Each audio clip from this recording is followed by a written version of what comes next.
Hey, everybody, and welcome to another edition of the Rising Tide Leadership Podcast, Identity and Influence Edition, simplifying the complexities of your leadership journey. My name is Mo, and I'll be in the host chair today. And we're going to continue our leadership lessons series with my good buddy, Dr. Lem Usita. What's up, Professor? Yes, sir. Good to see you. Yeah, I am a professor again these days. Yeah, so You are, that's brother. that definitely works. Yeah, always a great time to connect with you and talk about leadership and, just as Yeah. always excited about this topic. So let's go. Yeah, this episode hits something that every leader needs, but few can name, and it's energy, not just burnout, not just fatigue, but where leadership energy actually comes from and why so many capable leaders feel depleted. So, leaders, if you have ever felt depleted of energy or been close to burnout, this one's for you. Dr. Lem, why don't you tell us the name of this episode and give me the 30-second elevator speech of what it's about? Yeah, it's called where leadership energy actually comes from.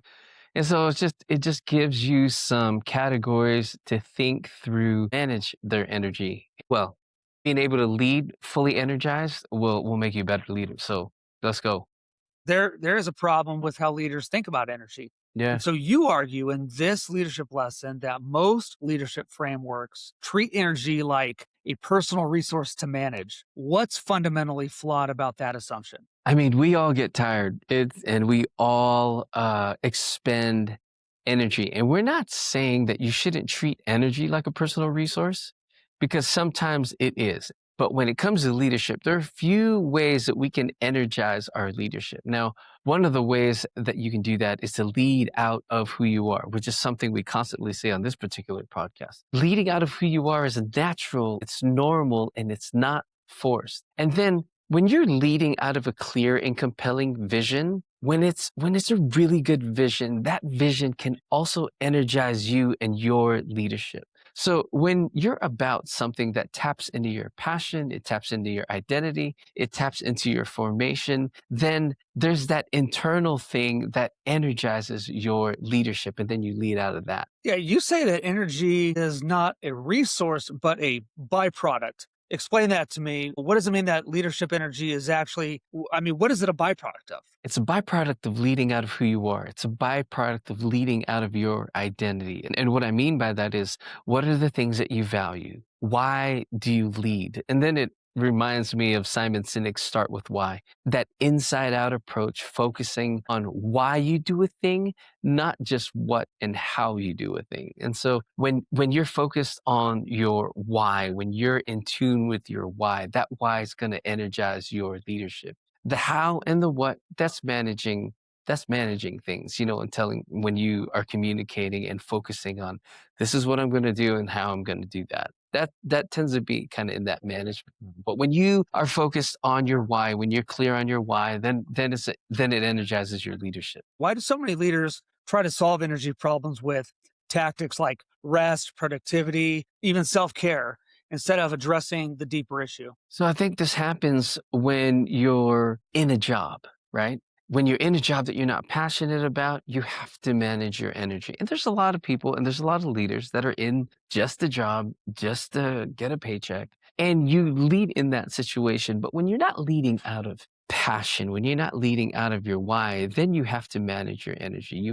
You then focus on tactics like rest and productivity and self-care. But when you're powered by passions, you're driven by your why, then you're energized by that instead of managing your energy. So you introduce coherence as the true source of leadership energy. How do identity, purpose, practice, and even structure work together to generate energy? Yeah, this is kind of the crux of this particular leadership lesson. Identity has to do with who I am. Purpose has to do with why I lead. Practice has to do with how I lead. And structures have to do with the system that I inhabit. And then you move into this effortless ease when all of these things align and you have coherence with identity, purpose, practice, and structure. It's much easier to enter into the state of flow, which is optimal experience. If you've ever read that book, Flow is that that state of deep, enjoyable, and energized concentration, often described as being in the zone. And so I like that idea of energized concentration because concentration is you're working at a thing, but it energizes you as opposed to you're working at something and it's depleting you. If you can enter into that state of flow by being clear on identity, purpose, practice, and structure, get that energized concentration. Let's talk about identity anchoring. How does a settled sense of identity reduce internal friction and conserve energy for leadership itself? Yeah, when you have a settled sense of identity, you're not asking questions like, am I enough? How am I being perceived? Or did that decision make me look incompetent? You actually waste time thinking about your sense of self. And that depletes you of energy because that's what you're focusing your energy on. When your sense of self is contingent on performance, then you're managing your sense of self. And we keep saying here, if you're managing, then you're not leading. And so identity anchoring is doing so out of coherence, being clear on your identity, your purpose, your practice, and your structure. And if your performance is contingent on something external, if it's contingent on whether people think you did a great job or not, then you're doing it for people and you're not doing it for yourself. And anytime you do that, that depletes you of energy. Yeah, I'm really interested in why leaders miss this and what we can do about it. So let's talk a little bit about diagnosing misalignment instead of enduring it. So here's my first question: why are leaders trained to fix problems and endure pressure, but they're rarely trained to diagnose coherence? Right? That's a great question. I think that's probably part of the reason why we're doing this lesson. Like leaders fix problems because it's much easier, right? It doesn't take relationship and knowing you don't have to know the person when you're just fixing a problem. You can just bark out orders and things will get done. You're in the military. They're not trying to figure out the warm and fuzzies. It's just like this is the commander, this is the command, you get it done. Again, we're not saying that that is necessarily a bad thing. In certain settings, that's the culture. In certain settings, especially in a culture that's high paced, you're not trying to take care of feelings. You're just trying to like solve things to get stuff done to keep people safe. So it's definitely a way to do it. But diagnosing coherence and focusing on those four things that we just mentioned means getting to know someone, getting to know their identity, their purpose, their practice, and their structure. That takes relational and emotional energy. And part of the reason why people don't diagnose coherence is because they just don't know how to. That's part of the reason why we're sharing this lesson. And when you have those categories, then it gives you a diagnostic to take a look at. Well, let's take a look at these things that might be stealing energy from you and let's work on that. And at the end of the day, leadership is hard. Leadership is hard. And so like it's a lot easier to just fix problems than to really get into the relationships and to really attach what it is that you're doing to people's passions and people's values. And that's more energizing. But yeah, leadership is hard and it's much easier to just fix problems. Yeah, that reminds me of a funny story that I just had happen to me at the military recently. And one of the non-commissioned officers and the NCOs, they're the ones that got everything squared away. They're doing everything right. And we Velcro all of our stuff on our combat uniforms. And so the flag on my shoulder was off a little bit. And this guy comes up to help me and he says, hey, chaplain, let me fix you. That's a phrase you use in the army. Let me fix you. And he Yeah, just, fixes the flag and helps me out. And I just laughed because that is, we're always talking in the army. You're either right or you're wrong. You right. got to get fixed, or somebody's not doing something right. You got to fix them. But here's the cool thing: the best leaders that I've ever had in the army are those who refuse to fix. Now, in that instance, it was really funny. He did what he was supposed to. I couldn't see it.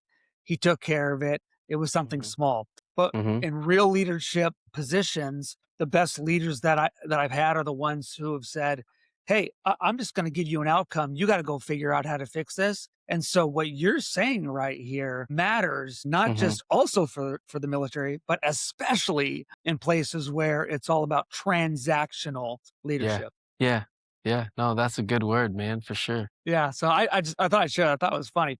So you Yeah. you make the case that burnout often returns even after vacations or sabbaticals. So you're telling me that if I need a vacation after the vacation is what I'm hearing. So if that's the case, what does that reveal about the real source of depletion? Well, it tells you everything about their source of depletion. If you're still exhausted, you're existentially exhausted, it's far more dangerous. It just reveals that you don't have coherence in your leadership architecture, right? It reveals that you're managing and you're not leading because leading energizes. Like when you're leading out of your passion and vision, you're energized. You can't wait to get back from sabbatical or vacation because you're just so stoked on what you're doing. And so then it just kind of reveals where your true sense of coherence is in your leadership. So if a leader wants to begin restoring energy today in the right way, what does a coherence audit practically look like? And where does that leader start?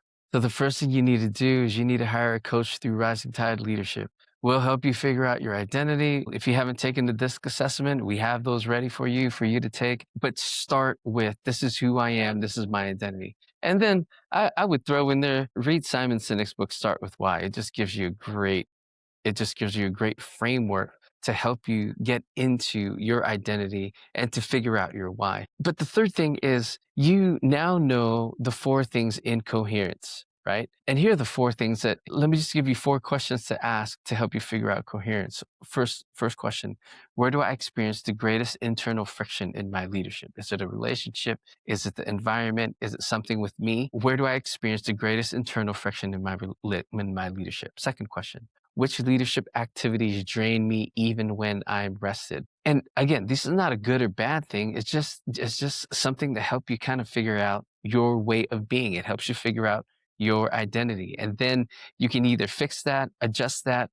make it work for you so that it doesn't drain you. Third question, where do my stated values and daily practices contradict each other? It gives you just something that you can work with. If you don't have your values written down, write them down. If you don't have your practices written down, write them down and take a look to see if they're working together or working against each other.